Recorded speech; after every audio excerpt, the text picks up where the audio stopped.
उत्तेजना के दुष्परिणाम।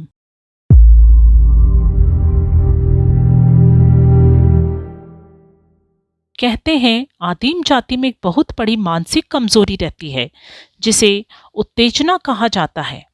आदिम जातियों में नृशंस हत्या और मारपीटों का एक विशेष कारण यही उत्तेजना होता है। लड़का यदि अपने माता पिता से क्रुद्ध हो और उत्तेजित हो उठता है तो एक ही आवेश में वह पिता की हत्या कर बैठता है। यही स्थिति पिता अथवा अन्य कुटुंबियों की है।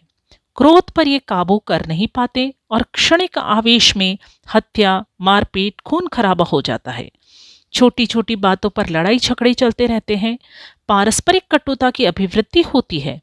एक दूसरे के प्रति बैर, ईर्ष्या, द्वेष, क्रोध, घृणा इत्यादि विषैले मनोविकार पनपते रहते हैं। उत्तेजना क्या है? इसका विश्लेषण करने पर ज्ञात होता है कि यह उद्वेग का आधिक्य है। साधारणतः व्यक्ति दो प्रकार के होते हैं। एक तो वे जिन्हें मोटी चमड़ी का कह सकते हैं। इन व्यक्तियों में भावनाएं कम होती हैं। इन्हें कुछ कह दीजिए, इनके मन में कोई प्रभाव न पड़ेगा। गाली गलौज या मान हानि से भी वे उत्तेजित न होंगे। ये भावना के आक्रोश में नहीं रहते। क्रोध, घृणा, ईर्ष्या, क्षणिक आवेश का इन पर कोई शीघ्रव्यापी प्रभाव नहीं होता। दूसरे व्यक्ति भावुक और अति उद्विग्न होते हैं। मक्खन की तरह कोमल, छुई मुई के पौधे के समान संवेदनशील। भावना की अधिकता इनकी दुर्बलता है। भावना अर्थात क्रोध, प्रेम, वात्सल्य, दया, ईर्ष्या इत्यादि मनोविकारों को अत्यधिक गहराई से अनुभव करना और उन्हीं के वश में इतना हो जाना कि स्वयं अपनी विवेक बुद्धि को भी खो डालना। लाभ हानि या अंतिम परिणाम का ख्याल न रखना इनकी कमजोरी है। जो गुण एक कवि में सौभाग्य से का विषय है, वही मनोविकारों के ऊपर नियंत्रण न कर सकने वाले व्यक्ति के लिए एक अभिशाप है।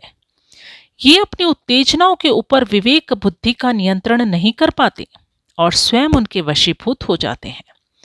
उत्तेजना एक क्षणिक पागलपन है। यह भावना का तांडव नृत्य है।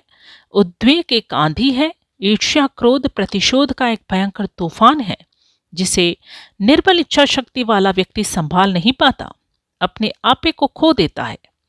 उत्तेजना की आंधी में बुद्धि विवेक शून्य तथा निश्चेष्ट हो जाती है। यह उत्तरोत्तर बढ़कर शरीर पर पूरा अधिकार कर लेती है। भावना के उद्वेग में नीर क्षीर विवेक का ज्ञान लुप्त हो जाता है। उत्तेजक स्वभाव वाला व्यक्ति दूरदर्शिता को खो बैठता है। कभी कभी उसे अपनी शक्तियों का ज्ञान तक नहीं रहता। कमजोर व्यक्ति भी उत्तेजना का शिकार होकर मजबूत व्यक्ति से लड़ बैठता है।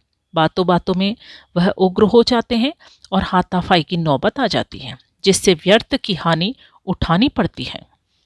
प्रस्तुत है परम पूज्य गुरुदेव पंडित श्री राम शर्मा आचार्य जी द्वारा लिखित गायत्री मंत्र के भ अक्षर की व्याख्या। मानसिक संतुलन।